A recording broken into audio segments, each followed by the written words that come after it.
नमस्कार, मैं आरती वर्मा और इस वक्त मैं मौजूद हूँ मार्कम ग्रांट में। जी, आपको बता दें चुनावी दौर है और सभी प्रत्याशी मैदान में ताल ठोकने के लिए उतर चुके हैं। चुनाव छोटा है हो या बड़ा, सभी में मेहनत, लगन, ईमानदारी देखी जाती है। तो इसी के साथ मेरे साथ मौजूद हैं ग्राम पंचायत सदस्य वार्ड नंबर 2 से मार्कम ग्रांट शिव प्रसाद सती जी। हम इनसे बात करेंगे क्या-क्या वार्ड की समस्याएं हैं और किन-किन मुद्दों को लेकर ये आगे कार्य करेंगे। नमस्कार सर, स्वागत है हमारे चैनल पर। सर, आप धन्यवाद। प्रत्याशी हैं और वार्ड नंबर 2 से आप तैयारी कर रहे हैं। क्या-क्या आपके वार्ड में ऐसी समस्याएँ हैं जिनका आप निदान करने जा रहे हैं? धन्यवाद। सबसे पहले तो मैं आपका बहुत-बहुत धन्यवाद करना चाहता हूँ क्योंकि आपने मुझे जो है साक्षात्कार का मौका दिया। मैं शिव प्रसाद सती मार्कम ग्रांट ग्राम पंचायत से वार्ड नंबर 2 से सदस्य पद का प्रत्याशी हूँ और ये मेरा चुनाव चिन्ह है अंगूर का, जो कि बैलेट पेपर में तीसरे नंबर पे है। मैं पिछले करीबन 10 सालों से सोशल फील्ड से जुड़ा हुआ हूँ। मैं पूर्व में भी एक हमारी संस्था थी एनजीओ, जिससे कि मैंने सामाजिक कार्य किए और सामाजिक कार्यों का अनुभव लिया और उन्हीं अनुभव को जो है जब मैं अपने गांव में 6-7 साल से लगा हुआ हूँ सोशल कार्यों में, और उस अनुभव का मैंने लाभ जो है अपने क्षेत्र की जनता को दिया। हम इस समय पे जो है भाजपा की सरकार है और मैं भाजपा के पद पे भी रहा हूँ। पहले पिछले बार भी मैं मंडल मंत्री के पद पर था और इस समय भी दूसरी बार भी मंडल मंत्री के पद पर रहा और अभी हमारे यहाँ पदों का चयन होना है तो उसमें भी मेरे को अवश्य मौका मिलेगा क्योंकि मैंने पार्टी की सेवा भी पूरे तन मन से की है। हम जब हमारे यहाँ पर विधायक जी इलेक्शन के लिए आए थे, बृजभूषण गरोला जी जो हमारे क्षेत्र विधायक हैं, तो हमारे यहाँ की एक सबसे बड़ी समस्या थी पुल की। हमने उनसे ये शर्त रखी कि हम अपने पूरे तन मन से आपको समर्थन करेंगे और अगर आप हमारे क्षेत्र के विधायक बन के आते हैं तो हमारे जो पुल की समस्या है आपने इसका समाधान करना है। तो जो कि अब वर्तमान में धरातल पे दिखाई भी दे रहा है क्योंकि हमारे पुल की समस्या उन्होंने जो है सॉल्व कर दी। अभी उनके कार्यकाल के 3 ही साल हुए हैं और 3 सालों में ही हमारे यहाँ पुल जो है वो धरातल पे बनने का कार्य शुरू हो गया है।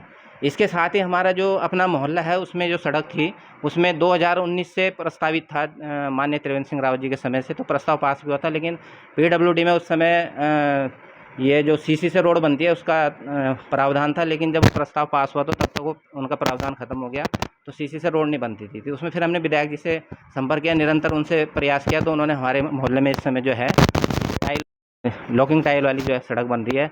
तो हम जो है पार्टी के माध्यम से भी हमारे पार्टी की सरकार है उसके माध्यम से भी अपने क्षेत्र में निरंतर कार्य कर रहे हैं। लोगों के बहुत सी जो है सड़क हैं, गलियां हैं, किसी के बहुत से गरीब हैं गाँव में जिनका जैसे पोल शिफ्टिंग का है वो अपने पैसे से पोल शिफ्टिंग नहीं करा सकते हैं, तो विधायक जी के माध्यम से हमने जो है कई लोगों के पोल शिफ्टिंग कराए हैं और भी कई सारी गाँव की जो छोटी मोटी जो समस्याएं हैं, गाँव के लोगों की समस्या उनका हम निराकरण करते रहते हैं। मैं जो है ज़मीन की नाप संबंधी कार्य भी जानता हूँ। तो जैसे हमारे गाँव में गरीब लोग हैं, बहुत से लोगों को ज़मीन का बँटवारा करना होता है, तो मैं निःशुल्क करता हूँ। जो पैसे वाले व्यक्ति हैं उनसे मैं उसका शुल्क लेता हूँ और जो गरीब व्यक्ति हैं उसका मैं निःशुल्क जो है करता हूँ।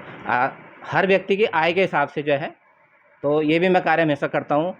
और क्योंकि ज़मीन संबंधी जानकारी है तो बहुत से लोग अपने विवादों में मुझे बुलाते भी हैं और उनका मैं बिल्कुल निष्पक्ष रूप से निस्तारण भी करता हूँ और इसी वजह से मुझे लोगों का समर्थन भी मिल रहा है। सर, आपसे जानना चाहूँगी कि आपके वार्ड नंबर 2 में लगभग कितने वोटर्स हैं? मेरा वार्ड जो है मैं बहुत ही मतलब अपने आप को खुशनसीब समझता हूँ। मेरे वार्ड में 555 वोटर्स लिस्टेड हैं, जिसमें से कि 547 वोटर्स जो हैं वो हैं, क्योंकि कुछ वोटर्स ऐसे हैं कि दूसरे वार्ड में भी वो डबल उनका लिस्ट में नाम आ गया, तो 547 में वोटर हैं। और मैं इसमें अपने आप को सबसे ज़्यादा भाग्यशाली इसलिए समझता हूँ कि मेरे जो वार्ड है इसमें गढ़वाली कम्युनिटी के भी वोट हैं, जिसमें लगभग 238 वोट गढ़वाली समुदाय के हैं और साथ ही जो है गोरखाली समाज के 47 वोट गोरखाली समाज के हैं, 100 वोट हमारे यहाँ कश्यप बिरादरी के हैं और लगभग 127 वोट अनुसूचित जाति के हैं। साथ ही कुछ अन्य वोटर्स भी हैं, कुछ काम्बोज वोटर्स भी हैं, करीबन 17-18।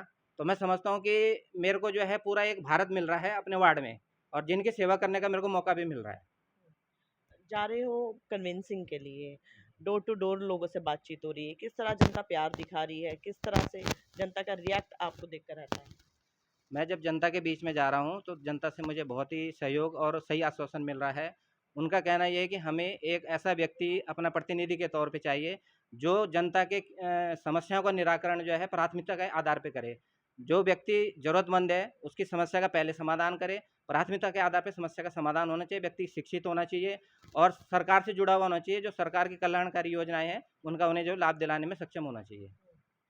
सर बिजली पानी भी सब मुहैया करा देते हैं, जी। टूटी सड़कें भी ठीक करवा देते हैं, लेकिन नशे की ओर किसी का ध्यान नहीं जाता। ये वायरस जो बड़ी तेजी से घर घर पैर पसारता जा रहा है, जिसके चलते पेरेंट्स बहुत परेशान रहते हैं, घर के अन्य सदस्य बहुत परेशान रहते हैं। अगर आप जीतते हैं तो नशे के अगेंस्ट कैसा कार्य करेंगे, इसको प्रतिबंध कैसे करवाएंगे? नशे को लेकर मैं पहले से ही बहुत ज़्यादा इसके प्रति जो है संवेदनशील रहता हूँ, क्योंकि नशा जो है हमारी जो युवा पीढ़ी है, उसको खोखला कर रहा है। जो हमारे किशोर हैं, जो कि 14, 15, 16 साल के हैं, अगर उनको हम थोड़ा-सा नशे के प्रति जागरूक कर लें, उनके परिवार में हम जो है बैठक करके, उनके मोहल्ले में बैठक करके, उन्हें नशे के जो है दुष्परिणाम उनके बारे में जो है मेरा विचार है कि हम भविष्य में इस तरह के जो है मीटिंग रखेंगे, हर मोहल्ले में। वहाँ के जो युवाओं को, उनकी माताओं को, उनके जो पेरेंट्स हैं उनको बिठाएँगे और उनकी एक मीटिंग करेंगे और बच्चों को जागरूक करेंगे कि नशे के प्रति ना जाएँ। नशे का जो इस समय पे चल रहा है, बच्चे बहुत ज़्यादा जो है इससे पीड़ित हो रहे हैं और एक परिवार जो है उसकी अगली पीढ़ी जो है खराब हो रही है। पूरे परिवार का भविष्य जो है नशे में डूब रहा है। तो इसके प्रति हम बिल्कुल निश्चित ही कार्य करेंगे। सर महिलाओं को सर्वप्रथम दर्जा दिया जाता है और हर फील्ड में, प्राइवेट हो, सरकारी हो, हर संस्थान में महिला सबसे पहले देखने को मिलती है, हर फील्ड में महिला आगे है। तो अगर आप जीत कर आते हैं तो महिलाओं के लिए किस तरह की योजना आप लाने वाले हैं और कैसे महिलाओं को रोजगार से जोड़ेंगे? इसमें मेरा एक अपना मन पहले से भी है, अगर मैं पंचायत पद का चुनाव नहीं भी लड़ता, तब भी मेरा मन ये था, हमारे यहाँ पर एक 60, 70, 80 बीघा ज़मीन है, इसमें भी हमने पहले भी हम जो है सरकार को प्रस्ताव दे रहे हैं और अभी रिसेंटली मैंने विधायक जी को एक प्रपोज़ल भी दिया है कि यहाँ पर कुछ रोज़गार से संबंधित ऐसा कार्य कोई खोला जाए, जिससे कि हमारे महिलाएँ जो गाँव की महिलाएँ हैं, वो उन्हें रोज़गार मिल सके। साथ ही मैं ये देखता हूँ कि इस समय पे क्या है कि जो आर्थिक स्थिति है कि पति और पत्नी, महिला और पुरुष दोनों अगर मिल के काम करेंगे तभी परिवार की आजीविका चल पाती है। और हमारे यहाँ से कई महिलाएँ जो हैं लक्ष्य इधर माजरी ग्रांट में, लाल तप्पड़ में जो औद्योगिक क्षेत्र है वहाँ पर नौकरी करने जाती हैं और कुछ महिलाएँ ऐसी हैं स्कूटी वगैरह चलाने में सक्षम है लेकिन कुछ नहीं चला पाती तो उन्हें बहुत समस्याओं का सामना करना पड़ता है। आर्थिक स्थिति भी इतनी नहीं है, इतनी उनकी सैलरी नहीं होती कि वो जो है डेली जो है किराए से आ सके तो लोग उसे लिफ्ट माँग के आते हैं। तो उसको ध्यान में रखते हुए मेरे मन में ये है कि गाँव में अगर सरकारी माध्यम से हो जाए तो ठीक है, नहीं तो अपने प्रयासों से एक हमने अभी हमारा एक एफपीओ बनाया जिसमें 302 किसान जुड़े हुए हैं। तो मेरा विचार ये है कि उससे एक लघु उद्योग हम जो है यहाँ पर स्थापित करें, जिससे जो महिलाएँ हमारी लाल तप्पड़ काम करने जा रही हैं, उनका आने-जाने का समय है, अपने परिवार के लिए जो उनका खाना बनाने का समय है, उन्हें सुबह 5 बजे उठ के जो है अपनी दिनचर्या शुरू करनी पड़ती है, 4 बजे उठ के दिनचर्या शुरू करनी पड़ती है, जिससे उन्हें बहुत परेशानी होती है। तो मेरा विचार ये है कि हम एक लघु उद्योग यहाँ पर स्थापित करें, जो कि हमारी महिलाएँ जो कि ज़रूरतमंद हैं, वो उन्हें गाँव में रोज़गार मिल सके। सर देखा जाता है और आज के दौर में इतने चेंजेस आ गए हैं, डेवलपमेंट हो गया है, लोग बदलाव चाहते हैं, लेकिन लोगों की मानसिकता नहीं कहीं ना कहीं बदल पा रही है। लोग आज के दौर में भी कास्ट को देखकर वोट करते हैं, समुदाय को देखकर वोट करते हैं। उनकी मानसिकता बनी हुई है कि अगर कोई हमारी कास्ट का होगा या इस कास्ट का होगा, पर्टिकुलर कास्ट का होगा तो ही हम वोट करेंगे। जो इस तरह की मानसिकता रखे हुए हैं, धारणा बनाए हुए हैं, उनकी मानसिकता को बदलने के लिए क्या करेंगे? मैंने अभी शुरू में ही आपको बताया कि मैं अपने आप को भाग्यशाली मानता हूँ कि मेरा जो क्षेत्र है, जो मेरा वार्ड सदस्य का क्षेत्र है, उसमें हर जाति, हर वर्ग के हैं। सिख समुदाय के भी इसमें जो है 2 परिवार हैं। तो मेरे को इतना अच्छा मौका मिल रहा है कि जो है सामाजिक सौहार्द स्थापित करने के लिए। तो मैं सबको यही शिक्षित करता हूँ कि वोट जो है, मैं कहता हूँ अगर मैं योग्य हूँ, आपको लगता है मैं योग्य हूँ और मैं आपको सरकार की जो कल्याणकारी योजना है उनसे जोड़ सकता हूँ, उनका आपको लाभ दिला सकता हूँ, तो आप मुझे वोट दें। या मेरे प्रतिद्वंदी जो प्रत्याशी हैं, अगर आपको लगता है कि वो मेरे से अधिक योग्य हैं तो उन्हें वोट दें। आप जाति-पाति और जो है वर्ण व्यवस्था, क्योंकि चुनाव एक ऐसी चीज़ है जिसमें कि ठाकुरवाद, पंडितवाद, हिंदू, मुस्लिम, एससी समाज है तो एससी समाज एक तरफ़ा, इस तरह से मतलब फैलाने का प्रयास किया जाता है। तो मेरा इसमें सबसे बड़ा जो है ये सोच है कि वोट उस व्यक्ति को दो जो जिस व्यक्ति को आप ये समझते हो कि ये सरकार से जुड़ा है और हमारे लिए जो है सबसे ज़्यादा जो है हमारे क्षेत्र के विकास के लिए कार्य कर सकता है, क्योंकि जाति में वोट देकर जो है हम अपने आने वाले 5 साल खराब करेंगे। जी।